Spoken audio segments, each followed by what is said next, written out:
पिता पुत्र ने मुड़कर देखा तो पीछे की डिक्की में रखी चीजों ने दोनों को चौंका दिया। पीछे की पैराशूट न जाने कब खुद ही खुल गई थी। बड़ी छतरी हवा को पकड़ रही थी, जिससे कार बहुत धीमी हो गई थी और पीछे से जर्मन सेना तेजी से पीछा कर रही थी। आदमी का चेहरा बदल गया। उसने स्टोरेज बॉक्स खोला, एक नेल कटर निकाला और छुरी की तरह चलाकर छतरी की रस्सी काट दी। बड़ी छतरी ने पीछा कर रहे सैनिकों को ढक लिया, जिससे उनकी दृष्टि बाधित हो गई और जर्मन सैनिक सीधे पेड़ से टकरा गए। इसके तुरंत बाद उसने तेजी से एक्सीलेटर दबाया और बेटे को लेकर बाहर की ओर भागा, लेकिन कार का रंग बहुत ही चमकीला था, जिससे और जर्मन सैनिकों का ध्यान कभी भी आकर्षित हो सकता था। आदमी को नई खरीदी गई स्पोर्ट्स कार छोड़नी पड़ी और बेटे को लेकर सड़क पर तेजी से दौड़ना पड़ा। अब हर एक सेकंड बहुत महत्वपूर्ण था। उन्हें सीमा रेखा तक पहुंचकर यहाँ से भागना था। हालांकि वे ज्यादा दूर नहीं जा पाए थे कि गश्त कर रहे गार्ड ने दोनों को देख लिया और सीधे उन्हें दुश्मन के कमांड सेंटर ले गया।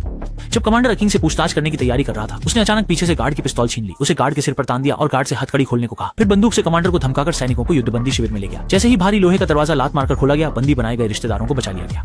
सभी लोग तेजी से कार में बैठे और धूल उड़ाते हुए चले गए। पीछा करने वालों से बचने के लिए अचांग ने जल्दी से सोचा और चौराहे पर दिशा संकेतक को बदल दिया, जिससे दुश्मन को गलत दिशा में पीछा करने के लिए गुमराह कर दिया। जब जर्मन सेना गलत स्थान पर पहुंची, तब तक वे सीमा की तारों को पार कर सुरक्षित स्थान पर पहुंच चुके थे। अंततः अचांग अपने परिवार के साथ नए शहर में बस गया और एक साधारण लेकिन शांतिपूर्ण नई जिंदगी शुरू की। फिल्म से सीखा कि असली आजादी कभी पिंजरे के बाहर नहीं होती, बल्कि आपके सोचने के तरीके को तोड़ने की हिम्मत में होती है। जीवन हमेशा लोगों को चरम सीमा की ओर धकेलता है, लेकिन सितारों की ओर देखना न भूलें। जब तक दिल उजाले की ओर है, हर बाधा एक नई शुरुआत की गुप्त राह है। उन कठिन परिस्थितियों में फूटने वाली बुद्धिमत्ता की चिंगारी अंततः सभी निराशाजनक क्षणों को रोशन करेगी।